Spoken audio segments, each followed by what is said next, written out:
Hello, and welcome to my Edtech final portfolio video. This degree has been a journey, and I am happy to share these highlights with you. I chose the theme of a mountain path to demonstrate the journey that I have taken through this program. In this video, I will share highlights of this journey.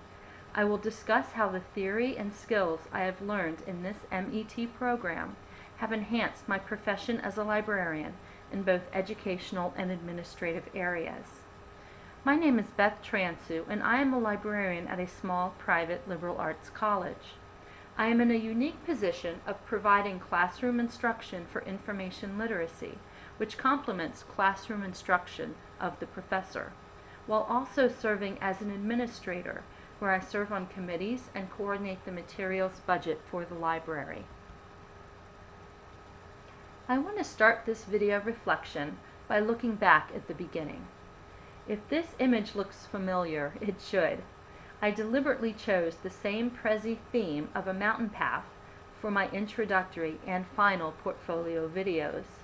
It is interesting to look back at this introductory video, as represented by the image screen here, to see my initial thoughts about the program. In the introductory video, I spoke about my educator and administrator roles. When reflecting on this entire program, I realized that I enhanced skills in both spheres of practice.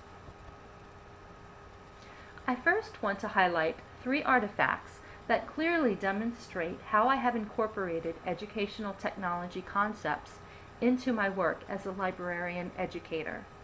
I did this by enhancing my information literacy instruction through solid grounding in theory, and then progressing to single tutorials and then to complete lesson plans. The proudest moment of my journey in this educational technology program was the publication of an article that I authored in a peer-reviewed scholarly library journal. This article was based on the research paper that I wrote for Edtech 504. That course presented an enormous learning curve for me, and at the time I was just proud that I had survived it. Because I am not a classroom teacher, I did not have any prior knowledge of any learning theories. I slowly and deliberately made my way through the learning theories. Finally, I read about the emerging learning theory of connectivism. Many of the principles of connectivism aligned remarkably well with the standards of information literacy espoused by my own professional organization, the Association of College and Research Libraries, or ACRL. Coming across this learning theory in Edtech 504 was an enlightening moment for me.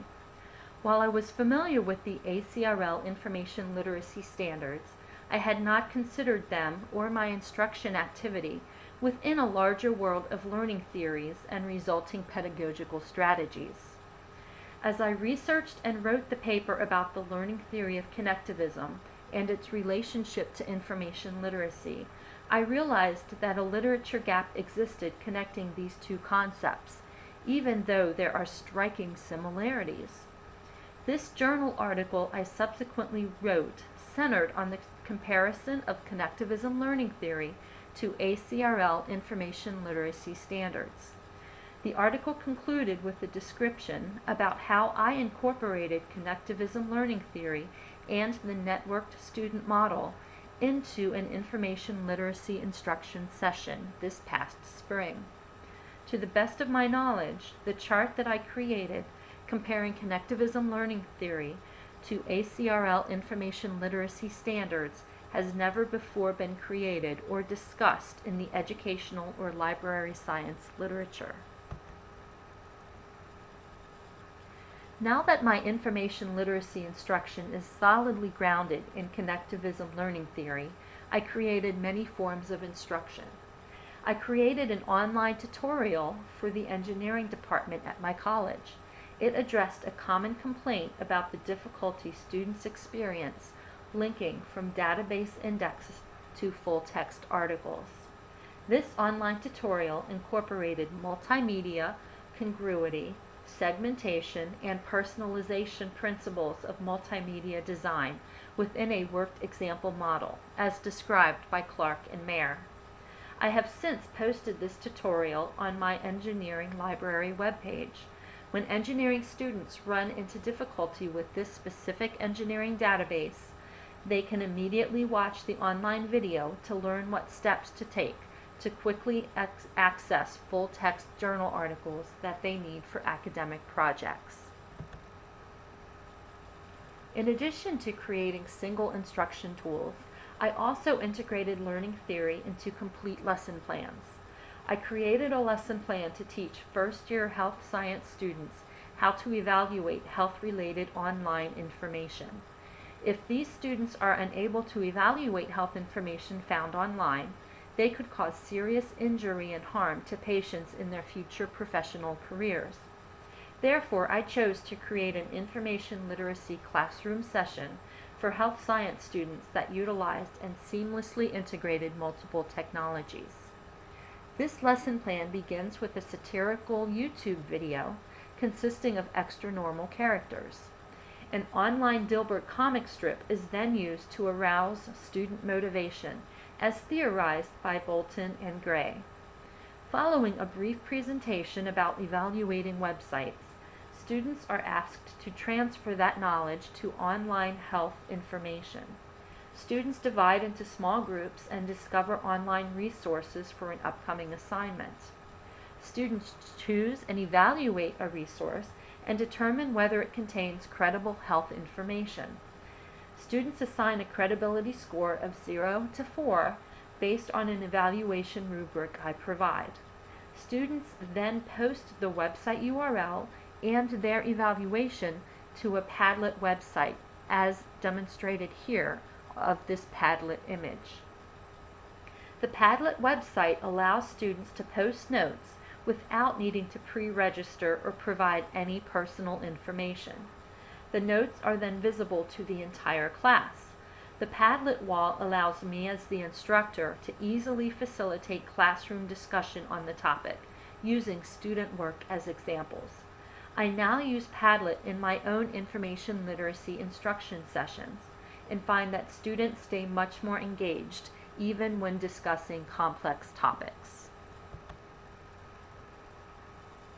This MET program also enhanced my information and digital literacy skills in my work as an administrator, working with campus committees and faculty to improve their technology skills.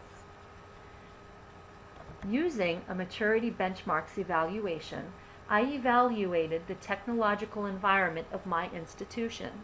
The library had recently been moved to report to the CIO, so this evaluation was very timely, if only to learn more about the IT department and its role and impact across campus.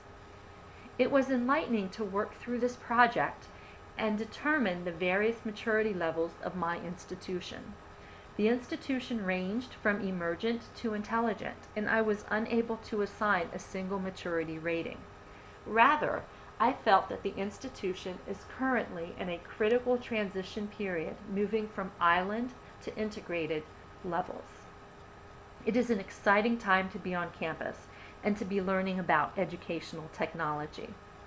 Because my work on educational technology resources has been recognized and noticed across campus, I was recently appointed to serve as the librarian representative on the campus Educational Technology Committee.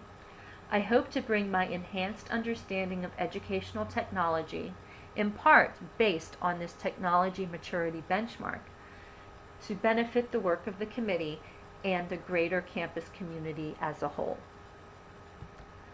Part of my administrative duties involve reviewing and recommending policy changes. I was able to hone these skills through the blog policy assignment in Edtech 597, blogging in the classroom. This assignment has its roots in a lawsuit filed against an academic librarian and his university. The librarian blogged about predatory publishing practices and was subsequently sued for $4 million by one of the publishers listed in the blog post. This case has the potential to chill librarian and faculty activities, such as providing book reviews or authoring professional blogs. Many colleges and universities, including my own, have not yet formally extended academic freedom as part of the tenure process to professional blogs. I feel very strongly and passionately about this issue and its potentially devastating impact on professional blogging by educators. I have written about this case on my personal blog and on my Edtech learning log, as indicated by some blog titles below this news story image. I have also discussed this issue with faculty across the country who read my blog posts and wished to explore this issue further. I am pleased that this MET program provided the opportunity to enhance skills in both my educational and administrative roles. As a librarian holding an MLS and soon-to-be MET degree, I now consider myself a librarian educational technologist. I will highlight 2 projects that encouraged me to combine educational and administrative roles with educational technology within the project itself.